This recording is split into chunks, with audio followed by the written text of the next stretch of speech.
True Trainer Mike here with True Trainer Danny. We're going to be going over some of the key features, variations of use, and the benefits to having the True Alpine Runner in your club. Now the Alpine Runner here can go from a -3 incline to a +30 incline, which means we have a lot of variations for use today. So as we get going on this, we're going to have Danny kick on the speed here. So as Danny's working his way up to a brisk walk, we're going to talk about a few of the safety features here on the True Alpine Runner. Now the Alpine Runner is equipped with a soft, responsive deck. As the incline goes up, your max speed capacity will go down. However, at 18% incline, Danny's going to have access to full speed on the treadmill. And at a 12.5% incline, if the stop button is hit, it comes to an immediate hard stop. This dual brake system is designed to help keep you safe. All right, a couple other features to discuss here is the vertical handrails and the heart rate monitors on those vertical handrails. So Danny can grab those and we can start to see where his heart rate is at right now. Now further on this, we can go into the monument challenges. To get there, Danny's going to go to the right side of the screen and press the landscape icon. Once he does that, he's going to see a list of locations populated. All right, now that we've discussed some of the key safety features, let's talk a little bit about the variations of use of the treadmill. So what I'm going to have Danny do is he's going to take his incline up to 30% right now. So as that's getting and working its way all the way up to 30%, let's talk a little bit about why this treadmill is so beneficial at the incline. So number one, as this incline starts to go up, Danny's going to really start to feel his glutes work a little bit harder, okay? And basically, if you think about it, this is almost like a modified lunge as this incline starts to get up high, so the glutes are heavily involved. Now, as this incline goes up as well, Danny's going to start to burn more calories. All right, so from a trainer's perspective, this is really beneficial because we typically only have 2 to 3 hours a week with a client. And if we had that short period of time with a client, we want to increase as much caloric expenditure in that time frame as possible. Now, using the treadmill in our workouts can help that, and using this treadmill for homework workouts can help that as well. Now, some of these variations will help increase the client compliance in those workouts because they're different. It's not just walking on the same boring treadmill for an hour at a time. All right, so hopefully that helps us today.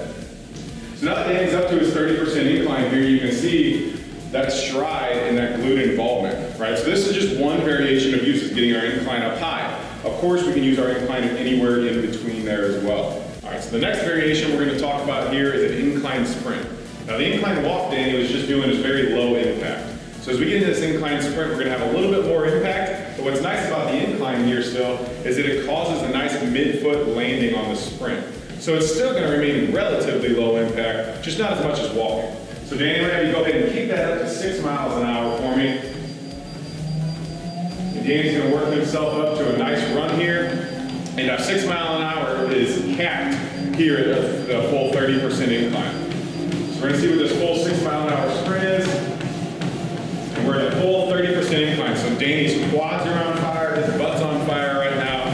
He's working real hard. All right, so this incline sprint will burn a ton of calories in a very short period of time. All right, now our next variation of use here is going to be the side shuffle. So what Danny's going to do is he's going to go ahead and work his incline down to 15 degrees here.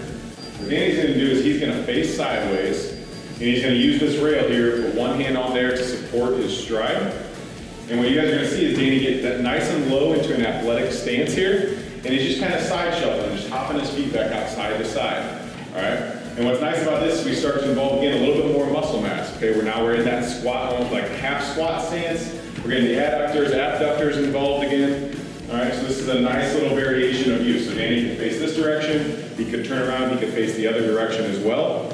All right, and I can vary his use in this manner as well. Now the next method that we're going to use here is Danny's going to face forward. He's going to bring his speed down just a hair, and we're going to do some walking lunges here. Okay, so you guys are probably familiar with these. We're going to do them at an incline here. So we're still at our 15% incline. Danny's going to take an exaggerated step out, brings that back knee down to where it's just above the treadmill, and then he's repeating his stride here. All right, for our last variation of use, what we're going to do is we're going to have Danny turn around actually, and he's going to face out that way. Now Danny, go ahead and hold on to both these handles on each side. Sometimes looking away can be kind of hard to keep straight on the treadmill. So we're going to make sure that we hold on here, and then I'm going to go ahead and speed this up just a little bit for Danny here. And he's going to get a nice, so we're still at a 15% incline, a nice reverse incline walk. Okay, so what's a little bit different about this is again, now that he's going backwards, he's having to use A little bit more glutes again. You guys see Danny's still kind of in that athletic stance here as he's walking backwards. And for our last variation of use here, we're gonna have Danny go into a walking high knee. So what Danny's gonna do is he's gonna bring one knee up high and that opposite arm, right? So you guys see Danny have a nice arm stride with his knees here. So we're gonna do that for a little bit, get Danny nice and used to that. Now as he's used to that, I wanna advance him a little farther and speed him up just a hair here. And now we're gonna add just a little skip in there. So he's gonna add a little hop on each leg. Same exaggerated arm swing, and now we're just adding that little bit of extra demand, a little bit more energy being used on our variation here. So now that Danny's completed this, we're gonna have him go ahead and bring this back down into just a walk again. And we're gonna go ahead and just go to a walk here. And you can go ahead and bring that incline all the way back down. Now to discuss a few things again here, these variations that we talked about today will really help keep the sessions interactive with a trainer. So if a trainer wants to use the Alpine Runner in their workout, this helps keep nice interaction between me and the client here, right? Danny's not bored, he's not just doing the same thing on the treadmill for a 30-minute time period. Now, as I stated before, again, even if I'm gonna assign this as homework for Danny, he's not just coming in and walking on the treadmill for 30 or 45 minutes and being bored and his compliance is low because the workout's not exciting. So this will help increase compliance outside of your one-on-one sessions, and it will help increase the caloric demand in your one-on-one sessions. Now that we've discussed all the variations of use here, we're going to talk about a few different training programs. Now these training programs are backed by pretty significant research and also our experience as well in the training field. So the first one we're going to talk about here is LIST training, low intensity steady state cardio. Now all Danny has to do for this is basically just walk. Right, for an extended period of time. What's nice about this though is that I can have Danny walk at his 30% incline we were doing on variation use number 1. What this is going to do is it's going to let his heart rate come up a little bit higher, but the impact is low and the stress is low so that he's not going to have a long time to recover from this workout. And so it's not very demanding from a muscular standpoint, it's demanding from a cardiorespiratory standpoint. And what that's going to do is that's going to allow Danny to burn more fat as fuel in this workout, which is beneficial for the long run when most of our clients are wanting to lose fat. Now the second option that we'll talk about here is HIIT training, high intensity interval training.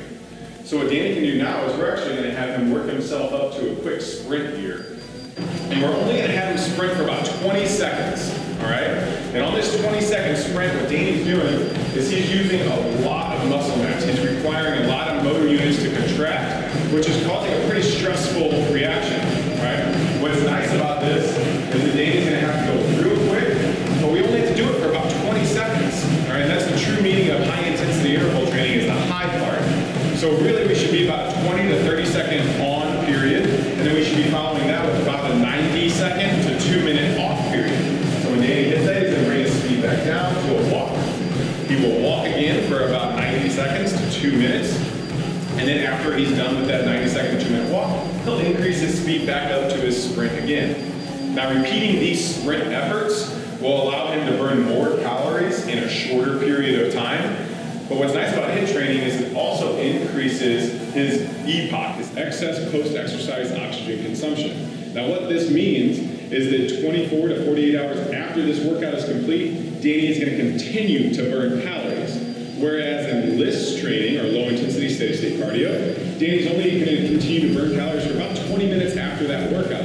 Okay? So depending on your client, depending on their goals and their ability level, we might choose different variations of these over one another. So Danny's working his way back up to that sprint again. So again, only about 20 seconds here. Then he's going to bring that back down to his walk. All right, so that's our true HIIT variation cardio right there. Now again, we did the run on the incline later, so if Danny wanted to take this up another notch, he can bring that incline all the way up to 30, hit his 6-mile-an-hour sprints at 30, and that could be his HIIT training. All right, and then his LIST or his recovery period would just be a non-incline or a very slow incline walk. Now that Danny's bringing the speed back down, we're going to talk about our last program here, which is ILIT training, intensity level interval training. Now to do this, Danny's going to have to use these heart rate monitors up here. So Danny's going to go ahead and grab those. I'm going to guess that his heart rate's pretty high right now from just doing a couple HIIT training runs there. And what Danny's going to do now is he's going to kind of watch his heart rate. And depending on where his heart rate is will be dependent on what he does with this training. So this is kind of similar to HIIT training, but you can use it in different variations. You can use it in longer variations. So Danny might say that, as the trainer, I want Danny to keep his heart rate at 160 right now. So I want Danny to keep his heart rate at 160 for the next 2 minutes. So depending on what's going on, he's gonna have to speed up or incline up. And then after those 2 minutes are up, I want to bring his heart rate back down to, let's say, 100 or 120. And I'm going to bring Danny's speed down or his incline back down. Again, just another method for me to stay more involved as his trainer. So now that we've discussed the 3 different training programs, let's talk a little bit about who would use each one. So typically for list training, we're going to see our fairly overweight clients using list training on their off days when they're not training with us. Because this is the safest and easiest form for them to use right now. As they get a little more adapted to training, we can start to dip our way into those other concepts as well. All right. This is also useful though for people that are training hard. So if you have an advanced trainee who's training maybe 4 days per week with you, then you might have them use some list training to help them recover from those workouts because it's fairly low stress and it's not going to impact their ability to recover for the next workout. Now, as we go into HIIT training, our HIIT training is going to be a little bit more for our people who are more advanced, right? Because we have to actually be able to sprint. So a new person's not really going to be able to sprint yet. They're not going to be able to use that much muscle mass, right? Now we had Danny out here who got to an 11.5 mile an hour sprint earlier. So that's a pretty good clip, all right? So that he's going to be, a client that would benefit from the HIIT training. So another nice thing about HIIT training is that it drives up Danny's work capacity. When we drive up our clients' work capacity, their amount of muscle mass used per session goes up, which means the amount of caloric expenditure per session goes up, their results go up, and they get stronger every session. All right. Now, our last one we talked about was ILIT training, intensity level interval training. And what's nice about that is we can use that for any client. An advanced client can use that, a novice client can use that. Right, and that's just going to be very based on their heart rate. So it's all based on their not perceived exertion, but their actual exertion. So that's what's nice about ILIT training is they can be modified to every client. Now to review, I think the TRUE Alpine Runner is a great tool for trainers because, as we stated earlier, it's going to use more muscle mass. Clients are going to burn more calories. The variations help keep your clients from getting bored. This is also going to help their compliance outside of the gym as well. So when they come in and do their homework, they're more likely to adhere to that. They're more likely to come in for your session because your sessions are fun and interactive. Right? If we're doing this for maybe a quick warm-up, those are fun, interactive warm-ups with your clients. Are going to help them come in more often. For more information on TRUE's Alpine Runner, visit truefitness.com.